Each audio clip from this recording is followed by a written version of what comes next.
nosotros les vamos a hablar sobre los espacios vectoriales y los espacios vectoriales. El equipo está conformado por Cota García, Pedro Ricardo, Salcedo Martínez Brian y por su servidor Leonardo Ramírez.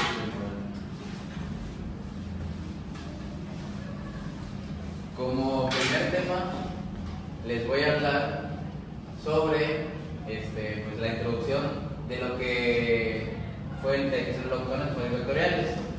Los espacios vectoriales han sido importantes en temas más allá de lo que es solo el álgebra. También ha sido un tema importante tanto en economía, ingeniería, ecuaciones lineales, ciencia, etcétera, ¿no? El concepto de lo que es un espacio vectorial fue introducido principalmente por Hermann Grassmann y seguido de él lo siguió Giuseppe Peano. El que sigue, por favor, compañeros, la diapositiva que sigue, por favor. Ahora sí, la introducción de qué es un espacio vectorial. ¿Qué es un espacio vectorial? Un espacio vectorial es un entorno pues matemático donde los objetos, que en este caso son vectores, como aquí lo podemos ver, pueden sumarse o escalarse, pues con, ya sea tanto con otro vector o un escalar, para que así nosotros podamos verlos de la forma en que estamos acostumbrados a ver un vector, que normalmente los vemos como, no sé, fuerzas, una combinación de fuerzas, polinomios, etcétera. Y pues como estamos viendo espacios vectoriales para la materia de álgebra lineal, pues también se ayudan para las ecuaciones lineales. Los espacios vectoriales los componen varias cosas, entre ellas sus componentes, por así decirlo, que son 4. ¿Le puedes dar lo que sigue? Que son 4. El primero es el conjunto de vectores, que pues son cada uno de las flechas a los que ya estamos acostumbrados a ver.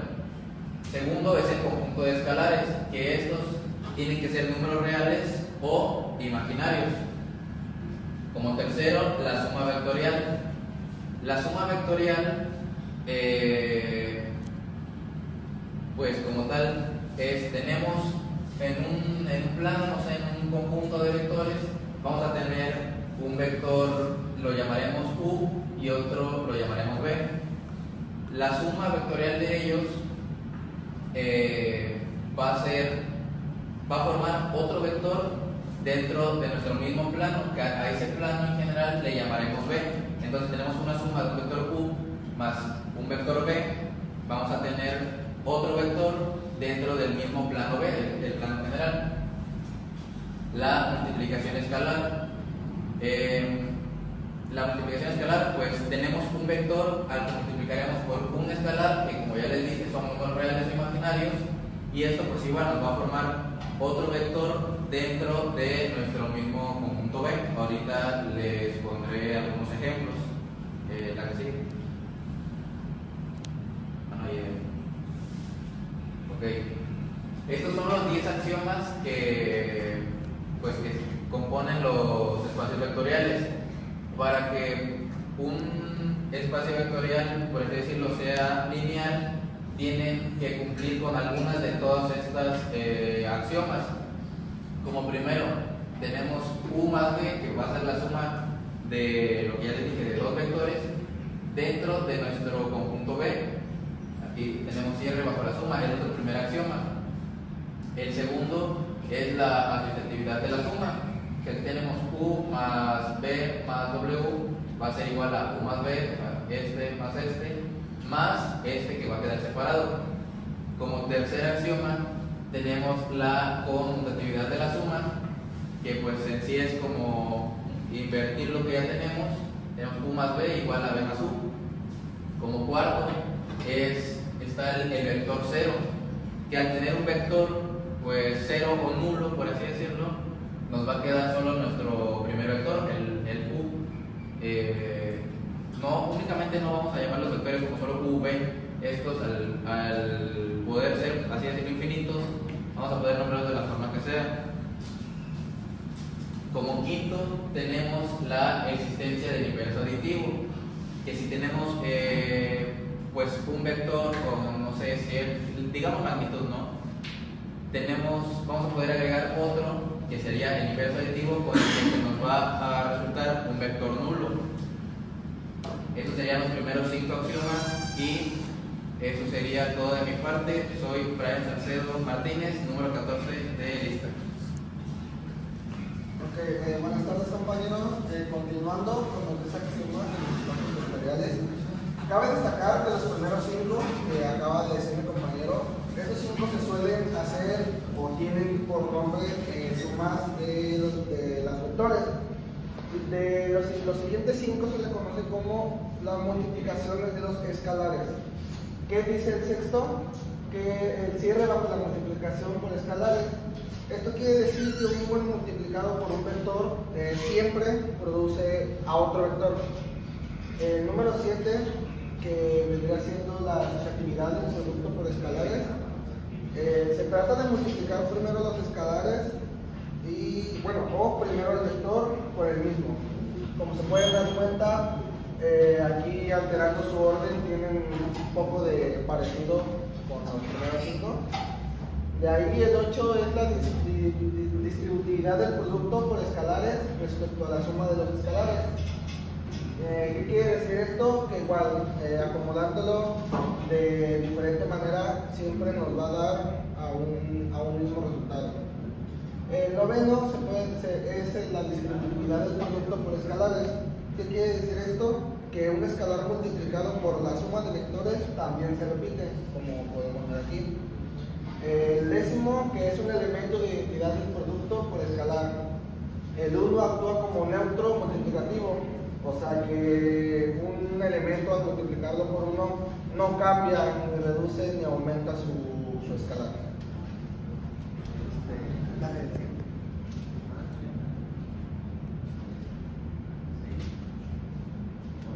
Ok, el siguiente subtema que vamos a ver es subespacio vectorial y sus propiedades. Ok, para entender esto más a fondo se necesita saber la definición de lo que es un subespacio. Y esto quiere decir que es un conjunto dentro de un espacio vectorial más grande.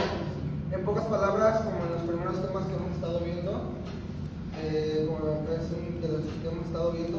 es un conjunto dentro de un grupo. Un ejemplo muy básico es los temas que hemos estado viendo anteriormente. Por ejemplo, del 1 al 5, un subconjunto puede ser 2 y 3, etc. También se comporta como un espacio vectorial que contiene el vector 0 y, bueno, estas son algunas características. Y pueden sumar vectores sin salirse del conjunto y pueden multiplicar por cualquier número sin salirse del conjunto. Esto a más a profundidad son características que se necesitan para hacer un subespacio de conjuntos. ¿Qué quiere decir? Que, por ejemplo, volviendo al tema de los números, obviamente son grupos que se hacen dentro de otros grupos. Al principio suele ser confundido, pero ya cuando se entienda más a detalle ese tema, ya se puede trabajar mejor. Ok, explicando igual en la definición, se puede asociar y se puede seguir, por ejemplo, en un ejemplo muy claro también, relacionando al álgebra. Obviamente, al momento de ustedes agarrar un conjunto muy grande, si un conjunto es grande, un subconjunto puede ser ya sea la mitad o un cacho. Mientras el primer conjunto sea más grande, el subconjunto puede ser todavía más pequeño, más pequeño, más pequeño, y dependiendo de la cantidad primera es conforme se saca el subconjunto de las que siguen. Será todo de mi parte. Yo soy J. García Ricardo, el número.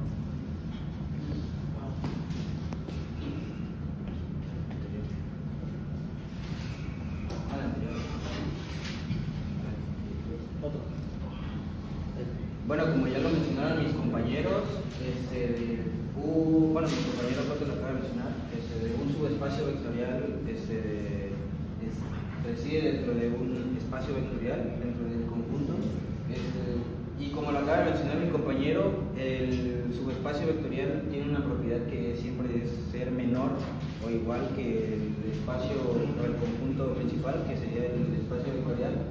Y bueno, para que un subespacio vectorial sea considerado subespacio vectorial debe de cumplir tres condiciones, las cuales son: la primera debe de ser, contiene al vector 0, el vector 0 pertenece al conjunto W o al espacio vectorial. La condición 2 es el cierre bajo la suma. Si en la suma de alguna escalar y algún vector dentro del conjunto, su resultado debe de estar también dentro del conjunto principal o el conjunto W. Su tercer condición es el cierre bajo la multiplicación por el escalar. Para cualquier escalar A y vector U dentro de W, su multiplicación también debe de estar, su resultado también debe de estar dentro del conjunto W, ya que si está fuera no puede ser considerado un subespacio vectorial. Y bueno, algunas de las propiedades de los subespacios vectoriales, como ya les acabo de mencionar, es que contiene al vector 0, ya que esto es obligatorio. Si el conjunto no contiene al vector 0, automáticamente no es un subespacio vectorial. Su segunda propiedad es que son cerrados bajo combinaciones lineales. Si dos vectores están en el subespacio, entonces cualquier combinación lineal de ellos también debe de estar sobre el mismo espacio. O sea, no puede estar fuera, porque entonces no va a ser considerado como un subespacio vectorial. Un ejemplo es que si U o B están dentro del espacio vectorial, su multiplicación y suma debe de estar también dentro del espacio vectorial para ser contemplados como un subespacio vectorial. Su tercera propiedad de los subespacios vectoriales es la intersección de subespacios. La intersección de los subespacios también es un subespacio vectorial. Si tienes dos subespacios dentro del mismo espacio vectorial, su intersección también forma un subespacio. Un ejemplo es que el conjunto 1 y el conjunto 2 de subespacio, su intersección también va a dar resultado bajo el subespacio.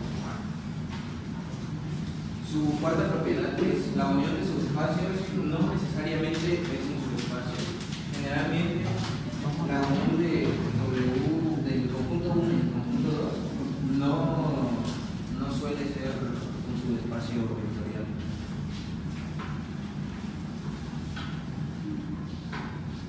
Y bueno, su quinta propiedad es que los conjuntos definidos por ecuaciones lineales homogéneas no dan un subespacio. Si un conjunto se describe mediante una ecuación lineal igualada a 0, entonces es un subespacio. Aquí tenemos un ejemplo: AX más B y Y más CZ es igual a 0. Y bueno, esto representa una recta que pasa por el origen, o un plano que pasa por el origen, o un hiperplano. Ya lo había mencionado mis compañeros, son rectas o planos que pasan por el origen para ser contemplados como espacios vectoriales o subespacios vectoriales. Y bueno, aquí tenemos un plano que pasa por el origen, entonces puede ser contemplado como subespacio vectorial. Y bueno, otra propiedad es que todo subespacio tiene dimensión menor o igual que al espacio principal o al conjunto principal, que es lo que se había comentado, bueno, ya había dicho mi compañero antes. Si un espacio vectorial B tiene dimensión n, entonces cualquier subespacio W de B tiene las siguientes dimensiones. La dimensión de W es igual o mayor que la de dimensión B. No, igual o menor, perdón, que la de la dimensión B, que es la dimensión principal. Un subespacio W nunca puede tener más dimensiones que el espacio vectorial B al que pertenece, que es como lo habíamos ya comentado.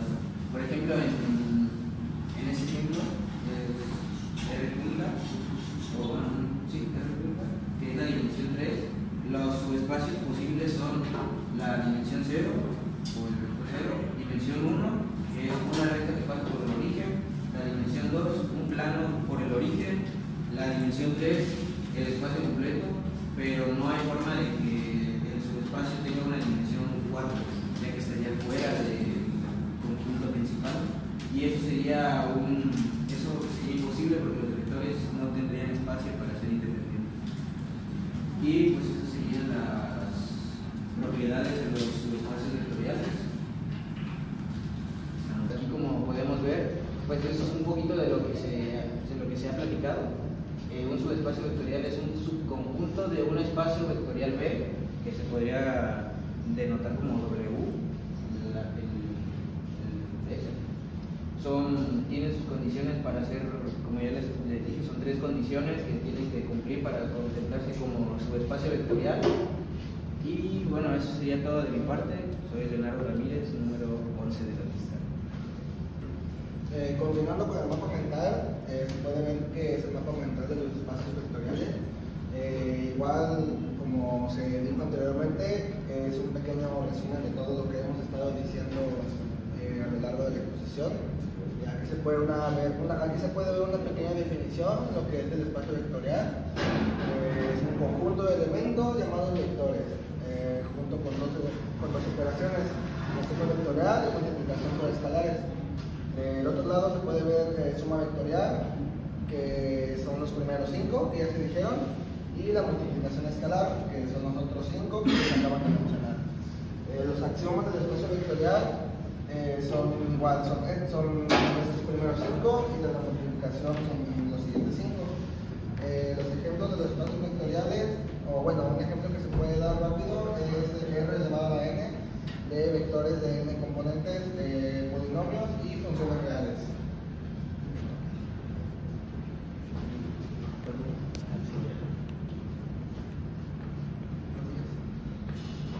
Eso sería toda nuestra parte por las diapositivas.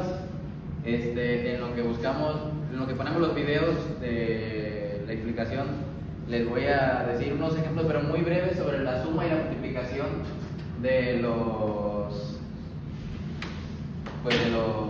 vectores, como ya les había dicho. Está muy sencillo la suma y la multiplicación. A ver, les voy a poner aquí. No se ve.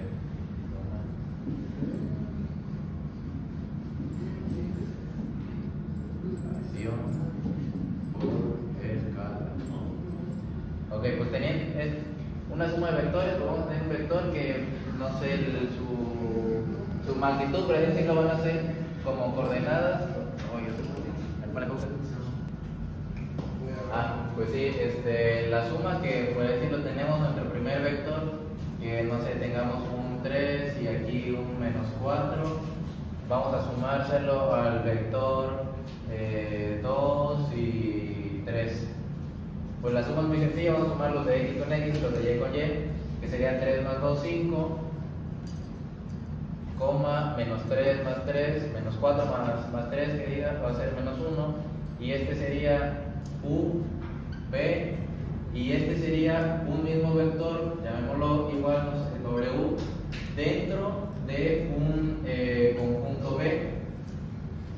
Ahora, en la multiplicación por un escalar, habíamos dicho que un escalar podía ser un número tanto real como imaginario. Tomemos pues el u, que es 3 y menos 4, y lo vamos a multiplicar por un escalar que sea, no sé, 2, y pues igual vamos a usar propiedades ejecutivas, 2 por 3 y luego 2 por 4, 2 por 3 va a dar 6 y 2 por menos 4 va a dar menos 8, y igual, era u, este es un solo vector, que sería u, y este sería nuestro nuevo vector u, pero ya después de haberse multiplicado por el escalar. Las soluciones de un sistema de ecuaciones lineales homogéneo. Lo homogéneo significa que los términos independientes son nulos, y los vectores libres del espacio tridimensional, que pueden identificarse, como ya sabemos, con puntos de dicho espacio, o las matrices con coeficientes en un cuerpo K de 3 filas y 4 columnas o de dimensiones cualesquiera, o los polinomios con coeficientes en un cuerpo. La respuesta es que todos ellos son espacios vectoriales. Recordemos que un espacio vectorial es un conjunto de elementos a los que llamamos vectores, dotado de una operación que lo convierte en un grupo booleano. Además, también tenemos un conjunto de números a los que llamamos escalares. Este conjunto tiene dos operaciones que lo convierten en un cuerpo. Ejemplos de cuerpo son los números racionales, o los números reales, o los complejos, con la suma y multiplicación usuales. Además de estos conjuntos, con sus operaciones, tenemos una operación que asocia a un número y un vector otro vector. Es decir, si tenemos un escalar lambda y un vector v, podemos multiplicar el escalar por el vector y obtener otro vector. Esta operación la denotamos comúnmente con un punto, pero tenemos que estar atentos, pues el punto también denota la multiplicación del cuerpo K, y estas dos operaciones son evidentemente distintas. Esta nueva operación está sujeta a 4 axiomas. En primer lugar, se verifica la propiedad distributiva respecto de la suma de vectores. Es decir, si tenemos que multiplicar un número por la suma de 2 vectores, también podemos calcularlo multiplicando el escalar por cada vector y después sumando, y el resultado es el mismo. También se verifica la propiedad distributiva respecto de la suma de escalares. Si queremos multiplicar la suma de 2 escalares por un vector, también podemos calcularlo operando cada escalar con el vector y sumando los vectores resultantes. El tercer axioma se conoce como la propiedad pseudosociativa. Si tenemos un producto de 2 escalares operado con un vector, podemos calcularlo desplazando el paréntesis y operando primero un escalar por el vector y después el segundo escalar por el vector resultante. Pero, ¿por qué llamarlo pseudosociativa? ¿Esto no es la propiedad asociativa? Realmente no. Recordad que todos los puntos no denotan la misma operación. En la izquierda tenemos un producto de 2 escalares con la multiplicación del cuerpo, cuyo resultado es un escalar. Y este escalar lo operamos con el vector, obteniendo un vector. En la derecha tenemos primero que hacer la operación de un escalar con un vector, cuyo resultado es un vector, y seguidamente operarlo con el segundo escalar, obteniendo de nuevo un vector. Lo que dice la propiedad pseudosociativa es que estas dos formas de operar dan el mismo vector.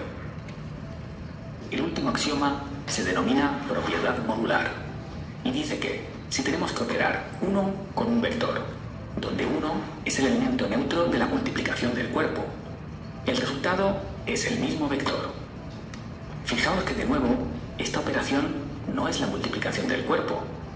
Lo que dice esta propiedad es que el elemento neutro de la multiplicación del cuerpo también es elemento neutro para la operación de escalares por vectores. Vamos a ver cómo se realizan estas operaciones en nuestro primer ejemplo, las soluciones del sistema de ecuaciones lineales homogéneo. Si tenemos 2 soluciones de nuestro sistema, donde eso quiere decir que se satisfacen las correspondientes ecuaciones para cada una de las ternas, nos preguntamos cómo podemos definir la suma de estas 2 soluciones para que siga siendo una solución del sistema. Bueno, podemos obtener una nueva terna sumando componente a componente. Lo que nos preguntamos es si este nuevo elemento satisface las ecuaciones del sistema. Vamos a comprobarlo. En primer lugar, quitamos paréntesis. Ahora podemos agrupar los términos con subíndice 0 y subíndice 1 en 2 paréntesis diferentes. Y tenemos que el primer paréntesis es 0, por ser x0, y0, z0, solución del sistema. Lo mismo ocurre con el segundo paréntesis, dado que x1 y 1z1 era también solución del sistema. En definitiva, tenemos 0 más 0 igual a 0. Esto mismo sucede para la segunda y tercera ecuación, probando que la suma de 2 soluciones definida es en efecto una nueva solución.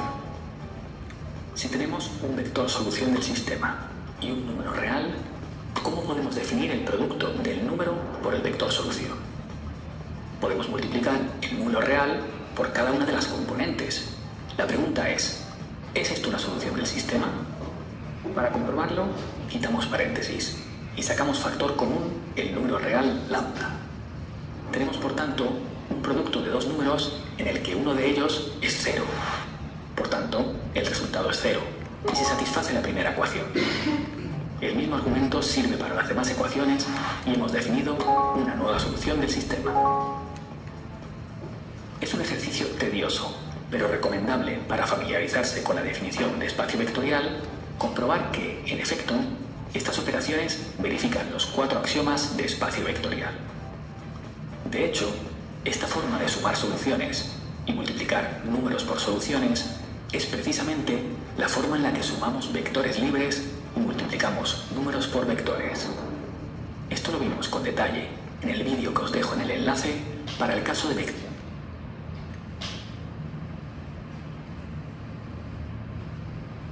Bueno, compañeros, eso sería